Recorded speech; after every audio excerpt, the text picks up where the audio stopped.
ඉරාගනදුරු වෙරළ මත අපි ඇවිද ගියේ සැනෑවේ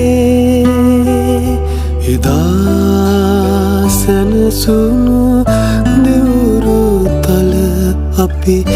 හිනහුණා ඒ වෙලාවේ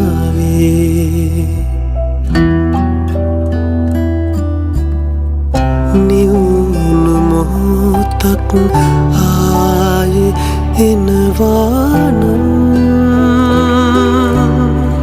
මම ඇවිත් ඉන්නම් ඔබ කැමතියේ නොගසවන ළඟ මම